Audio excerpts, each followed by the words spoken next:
Tiongkok sejak 5.000 tahun yang lalu hingga tahun 1978 merupakan negara miskin yang sering dilanda resesi kemanusiaan baik disebabkan oleh peperangan atau gagal panen yang menyebabkan kelaparan. Tetapi sejak tahun 1978 hingga saat ini, Tiongkok menjadi salah satu negara besar atau big country dalam perdagangan dunia dan berusaha mendekati Amerika dalam kekuatan militernya Amerika agar dapat menyebut dirinya negara superpower. Apa yang Tiongkok lakukan? Apa mereka bisa menjadi negara superpower? Kita pelajari sejarah mereka yang seakan menjadi pola dan karma jalan hidup negara Tiongkok. Kita semua tahu seperti bangsa Mesir, Nordik, Barat India, dan Nusantara, bangsa Tionghoa adalah bangsa yang memiliki jejak peradaban yang cukup tua di dunia, yaitu sekitar 5.000 tahunan. Sama halnya dengan bangsa Mesir yang berawal dan ditopang kehidupannya oleh sungai Nil, bangsa Tionghoa berawal dan ditopang kehidupannya oleh sungai Kuning atau Huanghe dan sungai Yangtze. Kalau Nusantara adalah bangsa pengendali lautan, samudera, dan selat, negara maritim Nusantara sejarah aslinya. Tiongkok selama ribuan tahun dipimpin oleh raja-raja dan dinasti. Pertama, Tiongkok dinastinya adalah Xia sekitar 2070-an hingga 1600 sebelum Masehi. Penggantinya adalah dinasti Shang 1600 sebelum Masehi hingga 1046 sebelum Masehi. Kemudian diganti oleh Zhou yang merupakan dinasti terlama dalam sejarah Tiongkok, yaitu sekitar 790 tahun dari 1046 hingga 256 sebelum Masehi. Setelah dinasti Zhou runtuh di tahun 256 sebelum Masehi, timbullah kerajaan kecil-kecil yang senantiasa saling berperang, dan di dalam saling berperang itu mereka acap kali juga saling bersekutu untuk mengalahkan kerajaan lain. Dan setelah menang, biasanya persekutuan itu pecah dan berbalik menjadi permusuhan. Masing-masing mencari sekutu lain dari negara lain dan saling serang lagi. Pengganti dinasti Qin adalah dinasti Han dari 206 sebelum Masehi hingga 220 Masehi yang didirikan oleh seorang pemimpin rakyat petani biasa yang bernama Liu Bang. Han adalah nama suku bangsa mayoritas di Tiongkok. Dinasti Han meredup sekitar tahun 220, maka negara terpecah menjadi tiga, yaitu negara Su dipimpin Liu Bei, negara Wei dipimpin Cao Cao, negara Wu dipimpin oleh Sun Quan.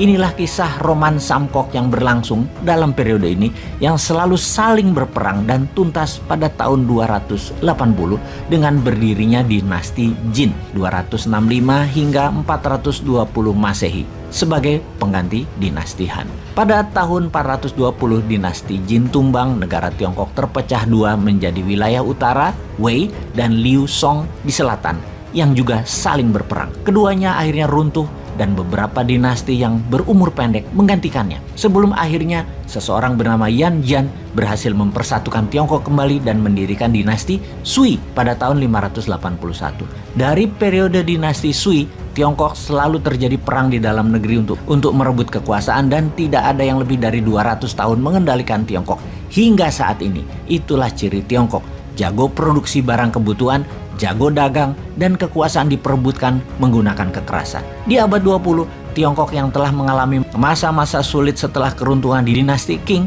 pada tahun 1911-1912 mengalami masa-masa peperangan panjang setelahnya, termasuk diserang Jepang dan dijajah Eropa selama 100 tahun. Bersatu di tangan Mao Zedong yang beraliran komunis, membantai habis sistem kerajaan dan sistem pemerintahan patronase. Tiongkok di tangan bapak modernisasi kemudian, yaitu Deng Xiaoping pada tahun 1978 mulai menggeliat dari tidur panjangnya. Deng mempunyai visi dan misi jelas, yaitu membuat Tiongkok menguasai dunia dan mulai menjalankan program-programnya, yaitu membuka diri dan memodernisasikan Tiongkok dalam segala bidang, terutama bidang ekonomi, bidang militer, dan teknologi tinggi. Selama 4 dekade terus-menerus, Tiongkok di masa kini telah menjelma menjadi negara adidaya baru yang kemampuannya dalam segala bidang sejajar dengan Amerika. Belum pernah terjadi dalam sejarah sebuah bangsa di dunia seperti yang sekarang sedang terjadi dilakukan oleh bangsa Tiongkok, di mana di tahun 1978,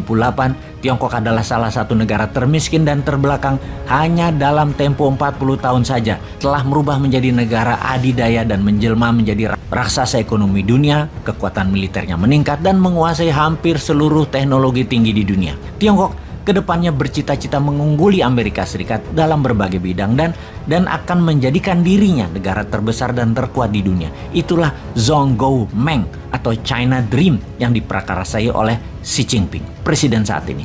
Lalu Indonesia ke depannya bagaimana? Pastinya jangan terpesona dengan Tiongkok dan jangan mau jadi babunya Tiongkok. Juga jangan terpesona dengan penghisap darah yaitu Amerika.